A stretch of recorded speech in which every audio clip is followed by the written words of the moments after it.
இன்னைக்கு வீடியோவில் என்ன பார்க்க போகிறோம் அப்படின்னா, ஓஷோ லவ்வர் ஒருத்தர் வந்து இன்னைக்கு எனக்கு வாட்ஸ்அப்பில் ஒரு மெசேஜ் அனுப்பியிருந்தார். அதாவது ஓஷோவுடைய வார்த்தைகள் அது வந்து எனக்கு அர்த்தம் கொஞ்சம் புரிகிற மாதிரி சொல்லுங்கள் அப்படின்னு சொல்லி கேட்டிருந்தார்.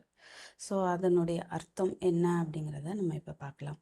ஏன்னா சில பேர் வந்து கூகுள் டிரான்ஸ்லேட்டில் அப்படியே டிரான்ஸ்லேட் பண்ணி அப்படியே எல்லாருக்கும் ஷேர் பண்ணுறாங்க. அப்போ சில வார்த்தைகள்லாம் நமக்கு நிறைய புரியாது. ஸோ அதோட விளக்கம் என்ன அப்படிங்கிறத இதில் பார்க்கலாம். உங்களது சொந்த வாழ்க்கைக்கு பொறுப்பேற்றுக் கொள்ளுங்கள். அதுக்கு என்ன அர்த்தம் அப்படின்னா, நம்ம பொதுவாக நல்லது நடந்தால் இவங்களால தான் நடந்ததுன்னு எதையும் சொல்ல மாட்டோம். ஆனால் நம்ம லைஃப்பில் ஏதாவது கெடுதல், ஏதாவது கெட்ட விஷயம் நடந்தால் உடனே அவங்களால தான் ஆச்சு, இவங்களால தான் என் வாழ்க்கையே போச்சு அப்படின்னு நம்ம நிறைய சொல்லுவோம். எல்லாருமே அந்த மாதிரி சொல்லுவோம். ஸோ அந்த மாதிரி சொல்லாமல், எது நடந்தாலும் உன்னுடைய வாழ்க்கைக்கு நீ தான் பொறுப்பு, நீ தான் ரெஸ்பான்சிபிலிட்டி எடுத்துக்கணும் அப்படின்னு அவர் சொல்கிறார் அந்த இதில். இந்த முழு பிரபஞ்ச இருப்பும் கொண்டாட்டத்தில் இருப்பதை பாருங்கள். இந்த மரங்கள் கடின பாவத்தில் இல்லை, இந்த பறவைகள் கடின பாவத்தில் இல்லை, ஆறுகளும் கடல்களும் தங்கள் போக்கில் உள்ளன, எல்லா இடங்களிலும் வேடிக்கை இருக்கிறது, எங்கும் மகிழ்ச்சியும் சந்தோஷமுமாய் இருக்கிறது. பிரபஞ்ச இருப்பை பாருங்கள், பிரபஞ்ச இருப்பை காது கொடுத்து கேளுங்கள், அதன் பாகமாய் மாறிவிடுங்கள்.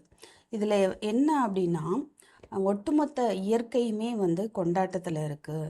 பறவைகள், மரங்கள், ஆறுகள் எல்லாமே வந்து கடின பாவத்தில் இல்லை அப்படின்னா எதுவுமே சீரியஸாக இல்லை. அதோடைய வாழ்க்கையை வந்து அது சீரியஸாக எடுத்துக்கிறது இல்லை, மனிதனை தவிர.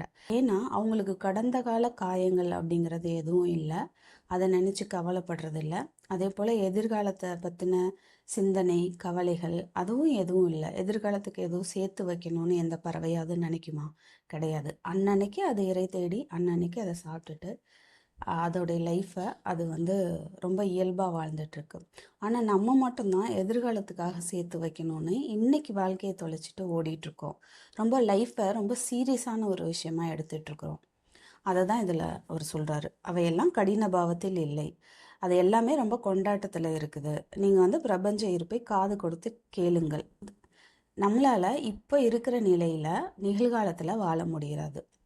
ஏன்னா நம்ம எப்போவுமே கடந்த காலத்தை பற்றி ஒன்று சிந்திச்சிட்ருப்போம், இல்லை எதிர்காலத்தை பற்றி சிந்திச்சிட்ருப்போம். நிகழ்காலத்தில் நம்மளால் இருக்க முடியாது. அப்படி இல்லாமல் நிகழ்காலத்தில் இருக்கும்போது மட்டும்தான் நம்மளால் அந்த இயற்கையுடைய ஒரு பாகமாக மாற முடியும். அது கொண்டாட்டத்தை காது கொடுத்து கேட்க முடியும்.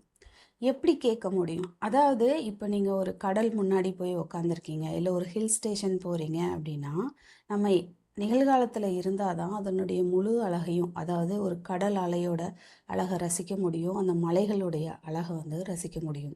நம்ம எப்போவுமே ஏதோ ஒரு சிந்தனையில் இருக்கும்போது நம்மளால் நிகழ்காலத்தில் இருக்க முடியாது. அப்படி நிகழ்காலத்தில் இல்லாத பட்சத்தில் நம்மளால் அந்த அழகை ரசிக்க முடியாது, நம்ம கண்களுக்கு அது தெரியவே தெரியாது.